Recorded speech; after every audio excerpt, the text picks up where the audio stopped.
Good morning, everybody, and welcome back to the Engine Builder Show. Today, Gabe will be touching on how to maximize your time and entrepreneurial results.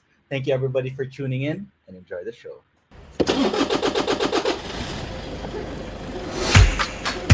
Good morning, everybody. There was always a ton to learn.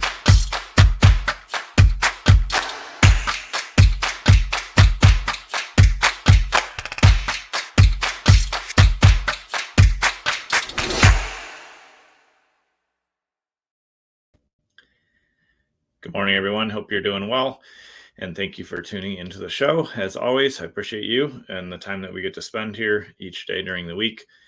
Just like Jethro said, we're going to talk about how to maximize your time and your entrepreneurial results. And I think this is something that is an ongoing journey for me, I know, of how to really be effective and efficient with the time that I have without overworking or burning myself out or stressing out people around me, because I've probably done all of those things over the years. And if you've ever felt like you've been overworked or not been effective with your time or struggled with that, drop a comment in and let me know what your challenge has been, or even if you struggle with those things. Because I know early in my career as an entrepreneur, I worked from I would start my day around 5:30 or 6, and I would end my day around 2 or 3 in the morning. And I was only sleeping a few hours a night, which is a terrible, terrible idea. So I do not recommend that.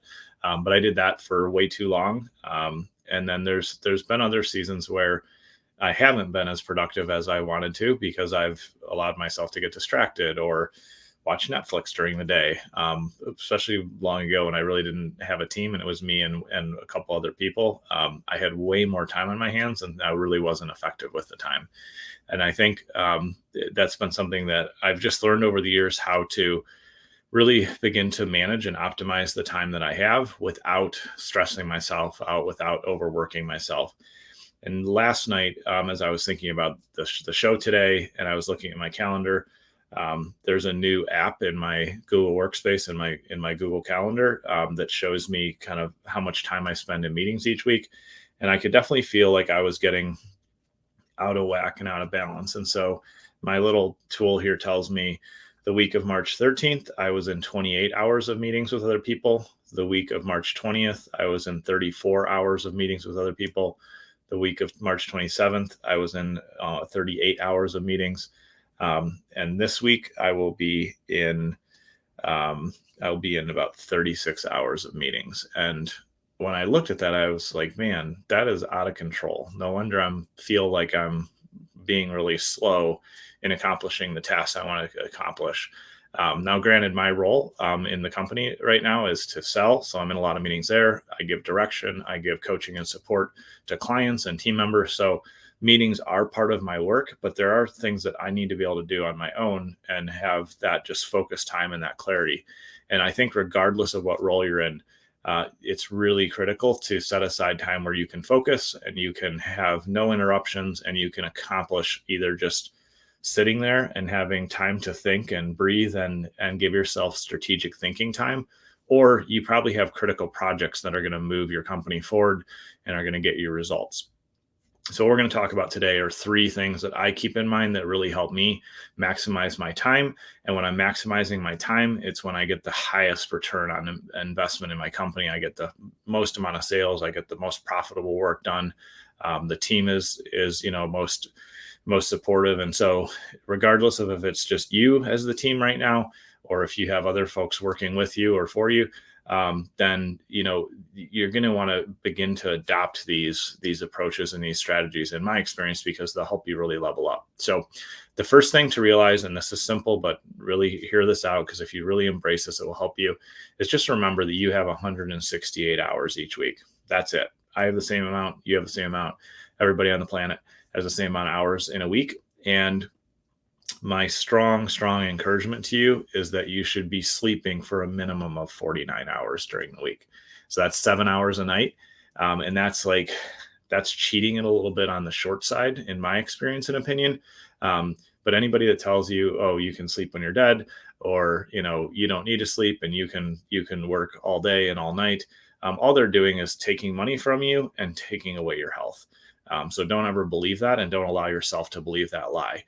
if you get 7 to 8 hours, and some of us in seasons, I know I have, and just some of us just biologically need more sleep, like 8 or 9 or 10 hours a night.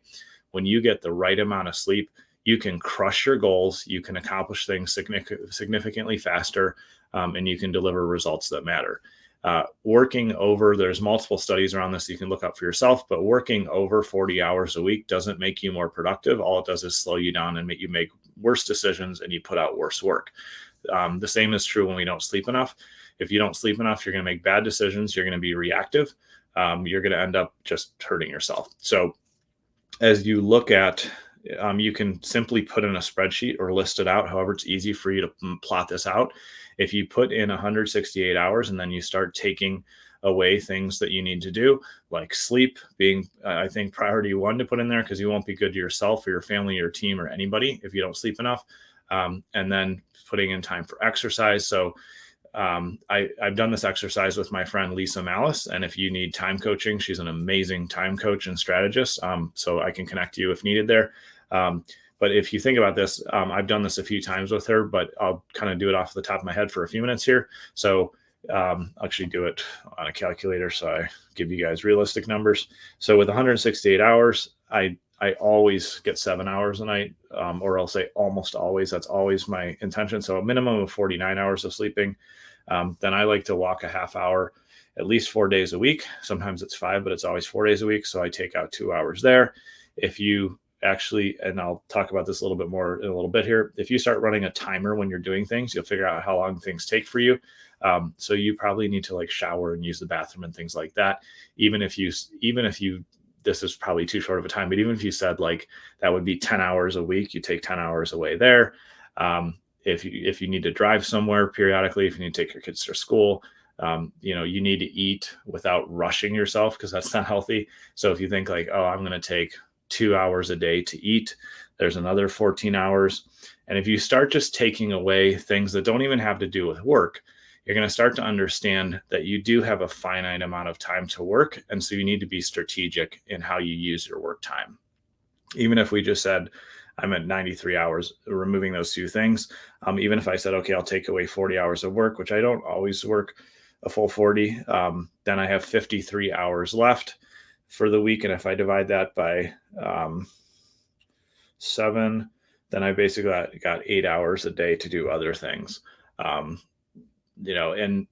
so if you start to think through, and you should do your own math because I was doing that quick in my head, but if you start to think through how you're spending your time, you can be really intentional with where you invest it, and you can be realistic and objective about, can I take on this other project? Can I volunteer at this other thing? Can I do all the things I want to do? Is this the season to do those things, or is it not? So that's the first thing, is just to remember you have 168 hours a week. And I would strongly encourage you to at least use 49 or 50 of those to sleep. So how are you going to intentionally invest that time? Just like when we're effective and financially intelligent, and we budget and plan for how we spend our money, we need to be intentional in how we do that with our time. Second thing that I'd encourage you to do is set a timer. We use something on our team, and I've used this for years. It's called the Pomodoro technique. If you look that up, it's just the Pomodoro technique. Probably the first result will bring you up the main site. But the primary structure of it, you can look it up or just follow what I'm going to say here because it's so simple, is set a timer for 25 minutes. Note the task that you're going to focus on for 25 minutes, and then work on it without distraction. Don't let anything else interrupt you, because most of us can fairly easily hold attention for 25 minutes on one thing. And then at the end of the 25 minutes, when your timer goes off, set a timer for 5 minutes, do whatever you want. Like, if you can be disciplined, get on YouTube, get on Facebook, get up, take a walk, drink some water, like do something totally different for 5 minutes, and then come back and set that timer for 25 minutes again and focus in on the same task that you were on or a new task. Anytime that I can get 4 Pomodoros in, so it's really just like less than 2 hours of work, but 2 hours of focused work in a day, I crush all my tasks and all my goals. And just think about that's two hours, because it's just 4 25-minute sprints. When I can do longer than that, I knock out all my tasks. Too often we allow the dings on our phones, the notifications, all the things that you, in my experience and opinion, should just turn off. I have virtually no notifications on any of my devices. I intentionally check things or engage in things. I don't let notifications drive my behavior. But if you can turn off all the notifications except for your timer, and use the Pomodoro technique, a 25-minute timer with 5-minute breaks. And then I think that after like 4 cycles or something, you get a longer break. That's why you can go read the technique. But if you use a timer to drive behavior, you will crush everything you want to get done, because it'll give you focus and intention for a short, measurable sprint. Hands down, one of the biggest productivity tools that I've used for years. The third thing that really helps me maximize my time is I time block in my schedule. So my calendar was getting way out of control because I had recently was without an EA. Now I have a new EA on the team that's really supporting me and helping me do well. So I was managing my own schedule, which is a little bit of a challenge for me. And I had just allowed things to slip in and taken on more commitments and appointments and things that I was helping with. And when I did that, like I mentioned, I was in meetings for a lot of the week. And so I periodically, when I'm really busy and in growth mode and things feel a little chaotic, I will evaluate and adjust my calendar on a monthly basis, the strategy behind my calendar. Or if things are kind of steady, I'll do it on a quarterly basis. So I block out things like no calls, no interruptions, because this is work time. And then I intentionally say, for this hour, I'm going to work on this project. For this next hour, I'm going to work on this, or I'll do an all-day project. I also open up things like office hours in my calendar for when the team needs help or when clients want to jump in. I have sales blocks. I have color-coded and clearly labeled times in my calendar, so I know what I'm supposed to be focused on, and so that the team and the folks around me that help and support me know what I'm working on. If you time block and you're intentional about those things, then you can move forward. As entrepreneurs and leaders in businesses, we have less oversight. As the entrepreneur, as the founder, as this in the CEO role I'm in, I don't have a boss, except for I tell people I work for, the about 40 people on my team, and I work for them because that's really how I view it. But in reality, I do have to be intrinsically motivated and handle my own issues and, deal with when I'm feeling off or don't feel like working. I have to be intrinsically motivated. And I think that's the biggest shift for people that have come out of a 9-to-5 and are joining the entrepreneurial world is you no longer have somebody dictating your schedule, your goals, and the results that you need to hit. You have to do that. And in order to do that, you're going to have to develop some of these new skills that help you maximize your time and help you get really good results. Because if you incrementally work on something every day for half an hour, and you do that over time, you will beat everybody that claims that they want to be an entrepreneur. Like you can have such a, small chunk of time invested on a consistent basis over time, and that's how you get results. So I'm grateful because I'm able to get a ton done on a daily and weekly basis, even in times where the kind of pressure and stress and noise is a little bit high. But I would encourage you to remember you have 168 hours and budget that time out and allocate it and be intentional about where you spend it. The second thing is use the Pomodoro technique, set a timer, and just start timing things throughout the day and get a sense for how long things take. Then you'll have objective data that you can manage and make decisions from. And then the third thing is be intentional in time blocking your time and schedule blocks of time to get work done, and really continue to develop that intrinsic motivation and remind yourself that there's nobody standing behind you. It's you, and you're going to have to take control of your time and your schedule to get results. So I hope that's useful to you. I appreciate you all for tuning in. And if you have questions or comments or need any help on this, just drop it down below, or you can go over to businessmarketingengine.com for anything you need around this, like entrepreneurial advice. You can shoot me a message there, or if you need any help on the marketing front. So appreciate you all, and we will see you tomorrow.